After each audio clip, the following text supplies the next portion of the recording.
operasyona mirovî û ewlehî di roja xwe ya heştan de îro derbasî beşê di duan yê kampê bûye têzê di dua. Li vê derê malek hadîtin ku xanî bi kelpîçan çêkirine ji bo ku heger ku êrîşek li vê derê çê bibe ew jinana werin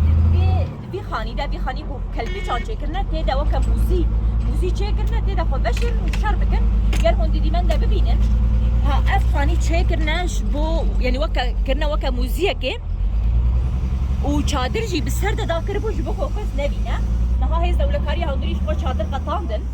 Çadir di ser de avêtibû ji bo ku kesek nebîne ku mal bi kelpîçan çêkirine. Ev cara yekê ye ev malê ku an ku xaniyê ku bi kelpîçan çêkirine di nava vê kampê de taybetî ji fêza di duwa de hatiye dîtin ev jî tê watiya ku mûziyên xwe çê dikirin û amadekariyê şerrekî dikirin.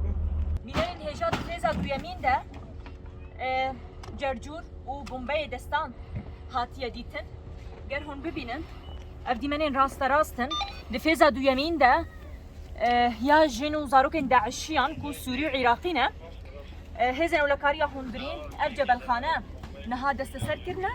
heta niha jî lêgerîn dewam dike dibe ku hin tiştin dijî bibînin lê ta niha ev cebelxane dîtine û malek ku bi kelpîçan çêkiribûn weke mûzî ji xwe re amade kiribûn ger êrîşek rû bide dibe êrîş